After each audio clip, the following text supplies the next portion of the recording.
Good afternoon, everybody. I figured I'd do something a little different for my video this week. Been noticing a lot of guys have been posting their Jeep stories. Chris Meacham, who I subscribe to, had started doing it, and I thought it was really interesting to hear how everybody kind of got into doing what they do. And I think my story is a little bit different than some, so I figured I'd share. I'm in my summer attire right now, Jeep t-shirts, ball cap shorts. I'm working right now, but I'm on just home on call right now. So a little bit of a background, I guess. Grew up camping. My family, we had a tent trailer when I was a kid, and then it got wrecked in a hailstorm, so we always tented. But I'd call it more, more family camping. We really didn't rough it too much, other than we slept in a tent. So hardworking family. We didn't have a lot of money, so that was our vacations as we went camping a lot. Couldn't afford to go to Disneyland or anything like that. So, camped and fished quite a bit. So, I kind of grew up camping, and then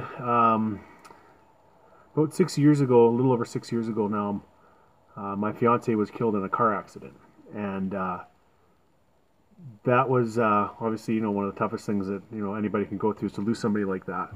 So, how I dealt with it, I don't drink, I don't smoke, I don't do drugs, never done anything like that. But how I dealt with it was I fished a lot.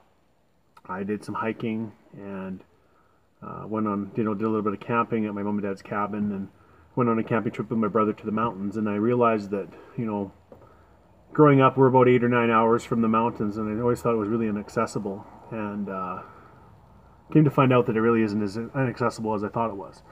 And so went on a camping trip with him, and then the following summer, that was in the fall, the following summer, I went kind of the same area in the mountains of Alberta here in Canada. I was down on Old Man River, pretty close to the BC border actually.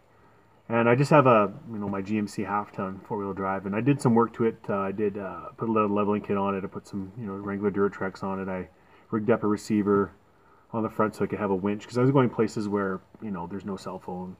I think it was like half-hour drive to the nearest ranger station, let alone if I had to walk it, kind of thing. So, but I can't camping in a mountain meadow where I had to be in four-wheel drive to get out, but I really couldn't go some of the places I wanted to go explore, because my truck is just a standard pickup truck. It's basically glorified diagonal two-wheel drive, basically, unless you have got lockers or a limited slip. It's basically essentially two-wheel drive.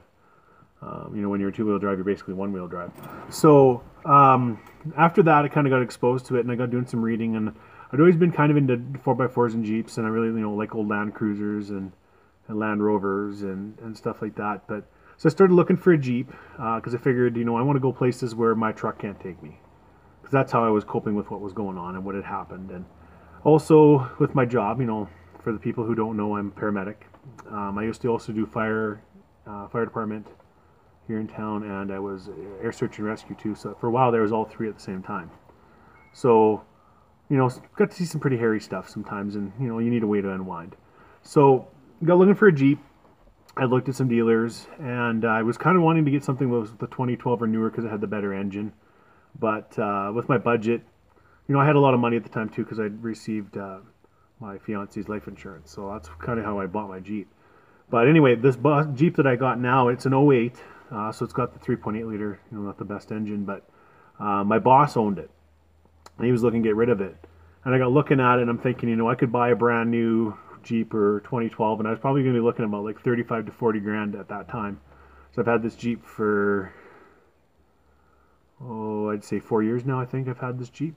So I was looking at all that for a stock one, and then I'd have to do a bunch of modifications. And this one already had 2-inch ARB lift on it. It had 33-inch Toyos. It only had like 6,000 kilometers on it. Had an AAV front bumper on it with a 9,000-pound Warren winch that had never been used.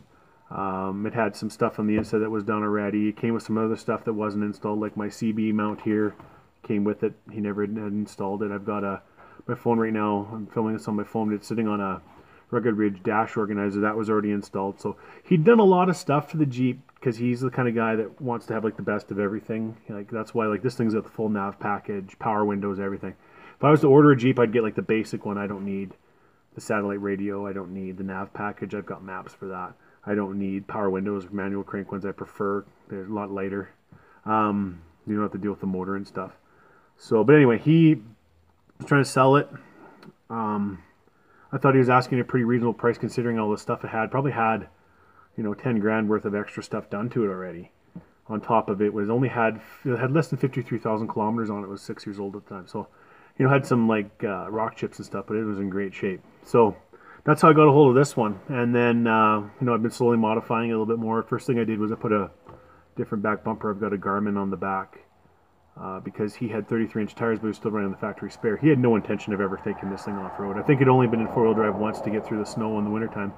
When I went to go take it for a test drive and he was showing me, he didn't even know how to turn the lockers on. He didn't even know if the winch worked because he'd never used it. It was on there basically more for show than anything. I think he always intended on maybe someday using it, but decided just he was like driving around more than actually using it. The factory soft top. This is a dual top model, and the factory soft top was actually still factory rolled up in the back. When you buy your Jeep, it comes with the dual tops. You're supposed to take your hard top off and either put your soft top on or take your hard top out. And he was always complaining about how much little cargo room it had. Well, when you have the hard top in there, it's hard to fit a hockey bag in there. So, I got that, and since then, I started doing some more exploring, and I can go places where I couldn't go in my truck before. And I find that nature is the best therapy for stuff. And since I bought the Jeep, I've also, I lost 2 friends in one day, and I had to go on the call for one of them. That was a pretty tough day. Well, I lost 2 friends in 6 hours. My dad's quite sick now. Don't know if I've explained in some of my other videos. My dad's quite sick. He's got ALS, so he's fading really fast. So this is again going to be my way of kind of dealing with stuff. And when I bought it, I knew someday I'd want to have a family, maybe, but I also knew how limited the cargo space in the 2 doors was, so I wanted a 4-door. And now I have a little girl. And unfortunately, she doesn't live with me full time. She lives up with her mom in a different town. I only get her on my days off, but I can throw her up in the back and we can go. And she can come with me. And my girlfriend that I have now, she's wonderful. She likes doing this kind of stuff too. And last summer, her and I went. Just the 2 of us went for a camping trip in the Jeep. So the way fuel costs are right now, I've got a truck, I've got a car, and I've got the Jeep. I don't own any of them. They're all paid off. I paid cash for the Jeep. The truck's been paid off for years. I paid cash for my car. So, I don't have any payments, but, the fuel costs, and especially now I'm running 37-inch tires with a 538 gear. I've had a few people wonder why I put so much gear in, but because it's an automatic and it's got the 3.8 liter, it's pretty gutless, especially in the mountains or driving up hills, and I carry a lot of gear with me. I've been down to 2 years ago. I went on one trip where I was in Colorado for 4 days. We did a few different trails and then went to Moab. Sorry, 3 days in Colorado, 4 days in Moab. And then 2 months later, I went to Moab again for a week. So I've been to Moab twice. It was twice in one summer. And that was back when I had my 33s. And then, I've been wanting to do this build up because I want to go places that I couldn't go with my 33s. It's kind of the progression. I wanted to go places where I couldn't go with my truck. So I got a Jeep. And then I got going places where, okay, that's really, really cool that I went there, but I want to go places where now I need bigger tires. I would love if I had the dream budget, this thing would get 60s front and rear, or 60 up front and a 14 bolt in the rear, 40s. I had a LS I was going to put in it, but I decided not to, have a Hemi or a diesel conversion or, an LS engine in it. But if dream budget to be on 40s someday. I'm really hoping that in the future I don't have to sell this thing. My life might dictate that I do, but, right now, like it's licensed right now. If I do have to end up selling it, like it really right now only costs me, other than when it's not plated, it's about $50 a month for the package policy. And it could sit because I don't pay on it. It's paid for. So anyway, that's my, I guess, kind of story. It was basically, I call it the implement to my continued sanity in a way. It was my way of dealing with losing my fiance and losing some friends and the stresses of my job, and now, having my daughter get kind of not taken away, but I don't get to see her as much as I'd love to. And my dad's dying now, and life gets to you. You have to have your release. And between fishing and basically nature's my release. I do better outside. I'm not meant to be. I'm a small town guy. I'm not meant to be in the city. I'm a country kid. I need to be outside. And one of the best ways to relax for me is top down, doors off, driving down the highway. When I went down to Moab, both of my trips, I had my soft top up, but I had no windows, no doors. And the first trip, it rained for 3 days. And I had like, this much water sitting on the floor. And I don't have carpet in my Jeep anymore. I pulled the carpet out. I threw it in the dump. I'm never putting it back in.